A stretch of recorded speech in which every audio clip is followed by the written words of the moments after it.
Good morning all of you.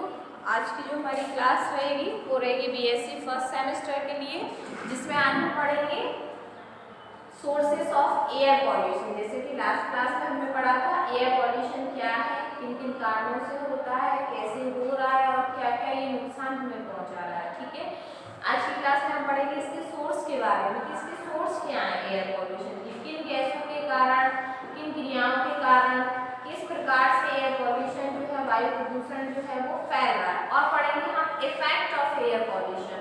क्या पढ़ेंगे? Effect मतलब हमारे ऊपर इसका क्या प्रभाव पड़ रहा है, जीव जंतुओं पेड़ पौधों के ऊपर जो एयर पॉल्यूशन हो रहा है वातावरण में, उसका क्या प्रभाव जो है वो पड़ रहा है, क्या क्या क्या बीमारियां हो रही हैं, क्या क्या जो है हमें परेशानियों का सामना करना पड़ रहा है, उन सब के बारे में आज हम पढ़ेंगे। जैसे कि हमने बताया था मैंने कि जो एयर पॉल्यूशन है उसको 3 सोर्सेज में विभक्त किया गया है।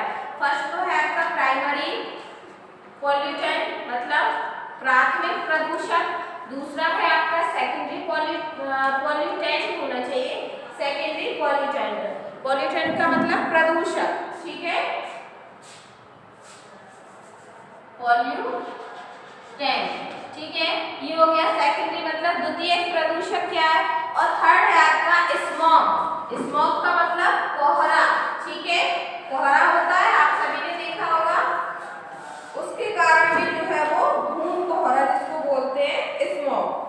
तो प्राथमिक प्रदूषण में क्या आते हैं मुख्यतः SO2, SO2 का मतलब सल्फर डाइऑक्साइड, H2S, CO, जो CO है वो बहुत ही खतरनाक है वायुमंडल के लिए। CO एंड CO2, CO2 की मात्रा जैसे मैंने बताया आपको कि 0.3% पाई जाती है वायुमंडल में, लेकिन यदि वो इससे ज्यादा होने लगे, मान लीजिए हम जो CO2 छोड़ते हैं उनको कौन ग्रहण करता है?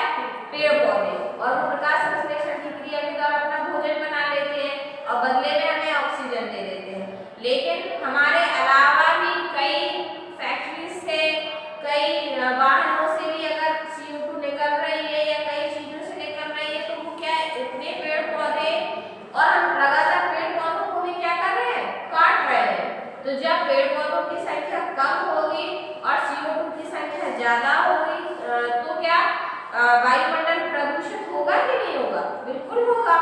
तो CO2 से भी NO, NO2, NH3 मतलब ammonia, HF, HCl hydrogen chloride, ठीक है, इन सब से भी क्या हो रहा है, आपका वायु जो है वो प्रदूषित होती है। हैलोजन यौगिक जिसको हम बोलते हैं, HF और HCl को क्या बोलते हैं? हैलोजन यौगिक।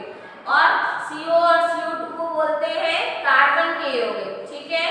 नाइट्रोजन को NO को, NO2 को, NH3 को इसको बोलते हैं नाइट्रोजन के यौगिक, क्योंकि इसमें नाइट्रोजन उपलब्ध है। देखिए आप NO में भी है, NO2 में भी है और NH3 मतलब अमोनिया में भी है, ठीक है।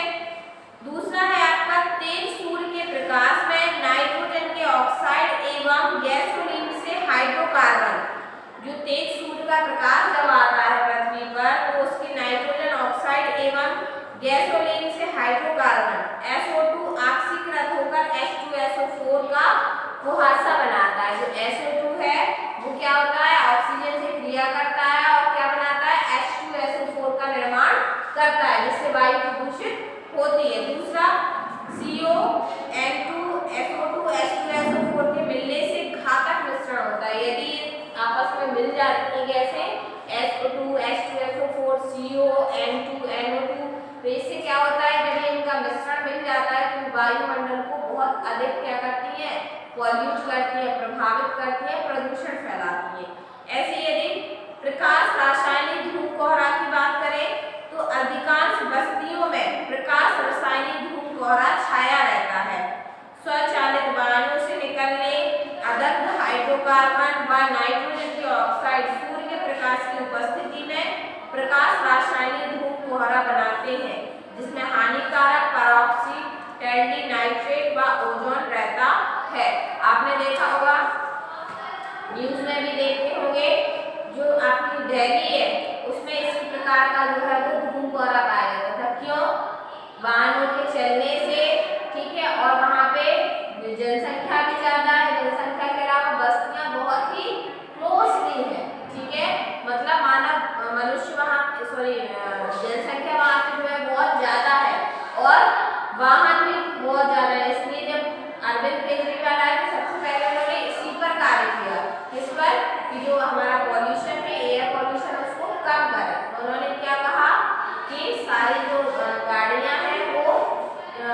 से 10 साल पुरानी नहीं होना चाहिए वहाँ पे, है ना। और आप जो फ्यूल लेस गाड़ियों का उपयोग करें, मतलब जिससे धुआं ना निकले। यदि आपकी गाड़ी से धुआं निकल रहा है तो उस पे क्या लगेगा, आपको उसका भुगतान देना पड़ेगा, हर्जाना भरना पड़ेगा, ठीक है।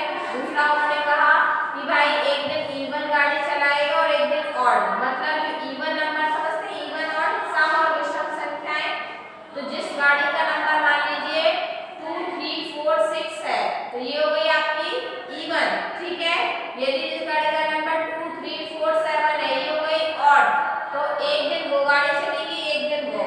अब किसी के पास, मेरे पास इवन है, आपके पास ऑड है, आपके पास इवन है, आपके पास ऑड है, तो इस प्रकार से गाड़ी तो सबके पास एक ही है, तो मतलब उस दिन वो गाड़ी नहीं चला सकते। मान लीजिए आज मंडे को इवन गाड़ी ही चलेगी तो ऑड गाड़ियां नहीं चलेंगी, तो ऑब्वियसली हम क्या करेंगे, बस का प्रयोग करेंगे, ट्रेन का यूज करेंगे, मतलब उस दिन गाड़ियां कम चलेगी नहीं। अगर सबको अनुमति होती तो क्या होता, आप भी चलाते, मैं भी चलाती, सब चलाते, जबकि फिर क्या होगा, आधी संख्या कम हो गई लोगों की, तो आधी प्रदूषण से क्या हुआ, कम हुआ कि नहीं हुआ, इस प्रकार से।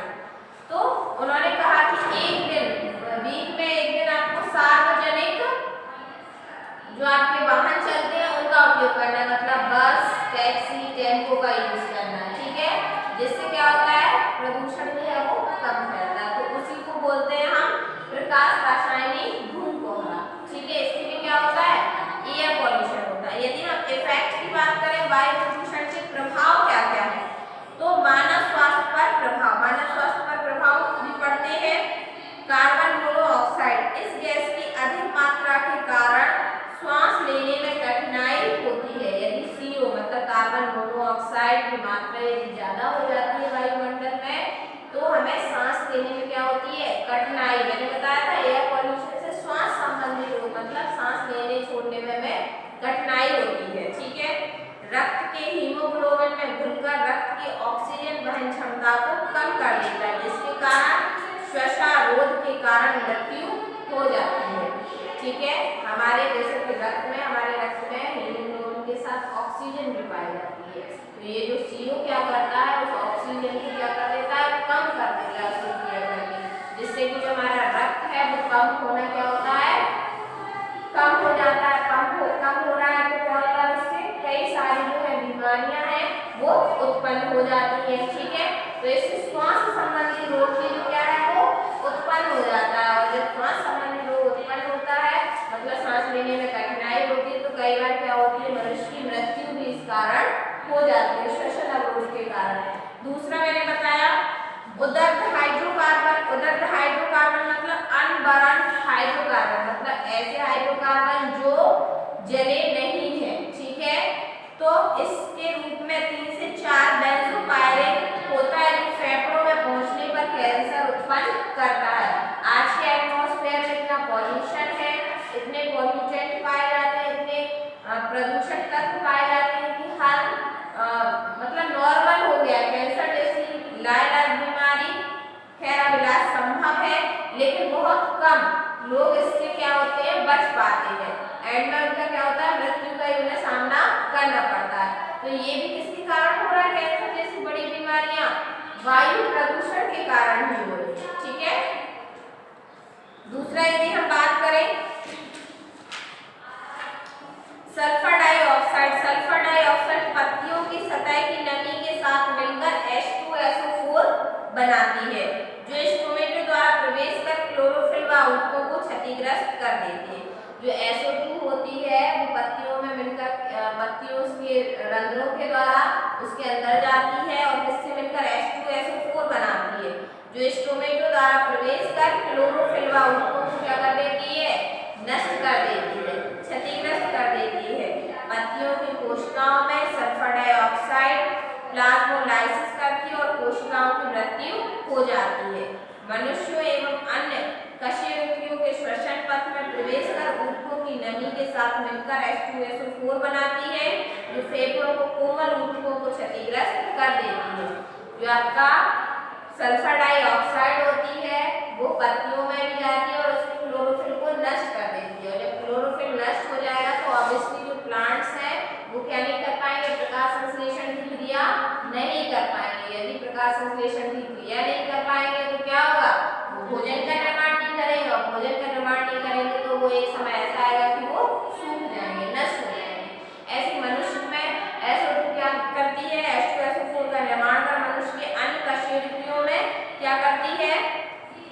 नमी को क्या कर लेती है, सूख लेती है, नमी ले लेती है, ठीक है। नमी के साथ मिलकर H2SO4 बनाती है, जो फेफड़ों के कोमल ऊतकों को क्या कर देती है, नष्ट कर देती है। और जब फेफड़े के ऊतक जो है, टिश्यू जो है वो नष्ट हो जाएंगे तो ऑब्वियसली मनुष्य पर गहरा उसका प्रभाव पड़ेगा।